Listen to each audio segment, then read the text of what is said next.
جس نے 7 آسمان اوپر نیچے پیدا کیا. دیکھیے 7 آسمان اوپر نیچے پیدا کیا. یہ کوئی سائنس والا مانے یا نہ مانے، لیکن MBBS منا بھائی میڈیکل سائنس MBBS منا بھائی ڈاکٹر ذاکر نائک اس کو سچ مان رہا ہے. زمین اور آسمان کو نیچے اوپر پیدا کیا تو خدا کی اس کاریگری میں کوئی خلل نہ دیکھے گا. خدا کی اس کاریگری میں کوئی خلل نہ دیکھے گا.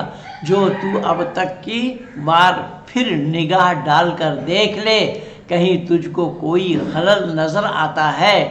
یعنی بنا سوچے تو نے بہت بار دیکھا ہوگا، اب کی بار بھی سوچ فکر سے نگاہ کر، پھر بار بار نگاہ ڈال کر دیکھ. آخر کار نگاہ ذلیل اور عاجز ہو کر تیری طرف لوٹ جائے گی. اور ہم نے قریب کے آسمان کو چراغوں یعنی ستاروں سے سجا رکھا ہے. قریب کے آسمان کو یعنی اوپر والے آسمان میں ستارہ نہیں ہے. سنیے یہ اللہ کا سائنس دیکھیے. اللہ کا سائنس کیا ہے کہ جو نیچے والے آسمان ہے، قریب والی آسمان ہے، اس آسمان کو ستارہ سے اللہ نے سجا رکھا ہے.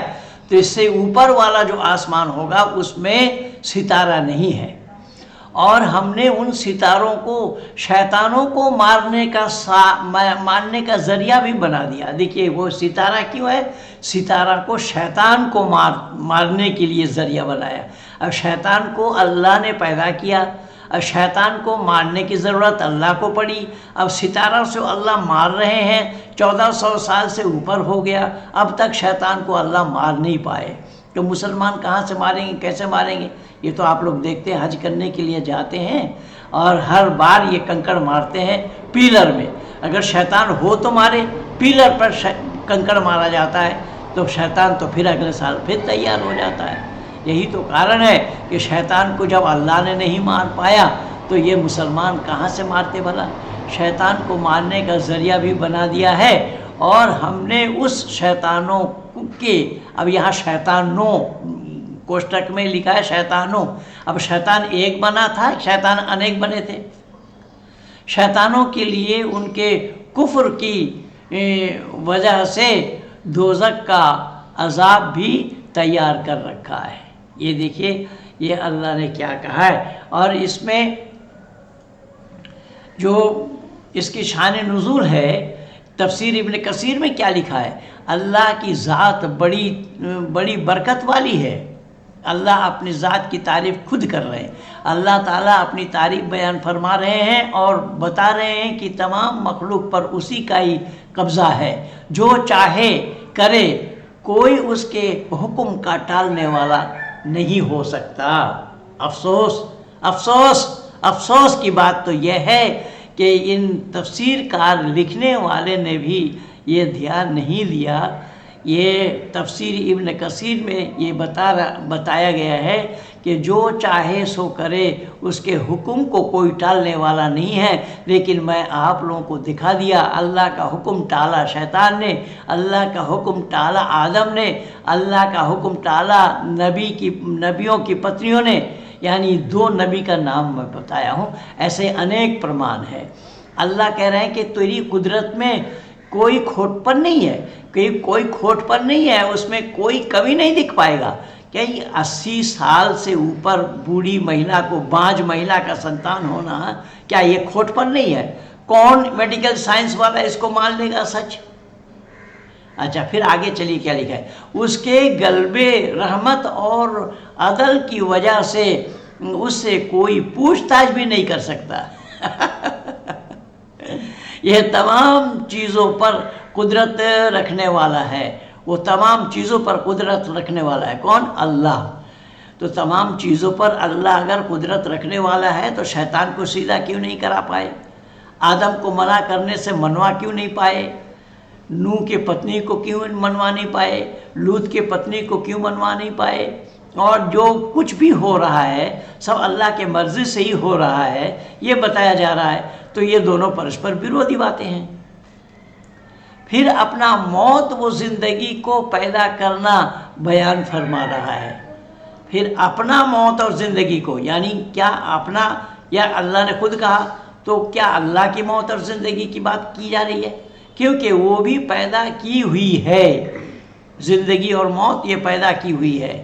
آیات کا مطلب یہ ہے کہ تمام مخلوق کو عدم سے وجود میں لایا تاکہ اچھے اعمال کا امتحان ہو جائے، جیسے یہ قرآن میں کہا گیا ہے.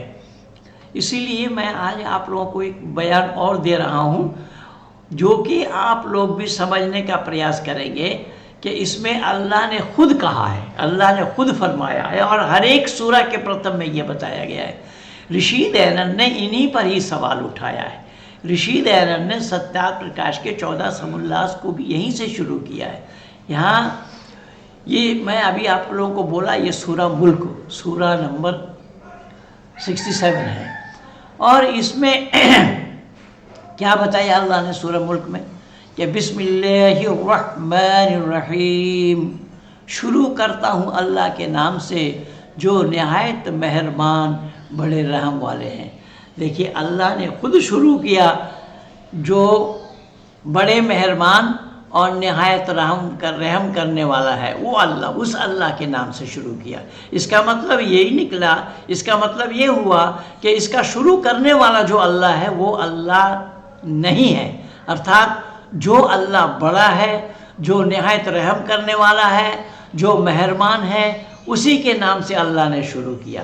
کیوں کہ یہ جو بولنے والا اللہ ہے یہ اللہ رحم والا نہیں ہے. اگر یہ رحم والے ہوتے تو پھر پشوؤں کے گلے میں چھری چلانے کا حکم نہ دیتے. اسی لیے اللہ نے یہ خود ذکر فرما رہا ہے، خود ذکر فرمایا ہے کہ وہ اللہ، جس اللہ کے نام سے میں شروع کیا ہوں وہ کون ہے، اس کا پریچے لے لو کہ وہ بڑا مہربان ہے، نہایت مہربان ہے، بڑا رحم والا ہے، اس کے نام سے میں شروع کیا ہوں.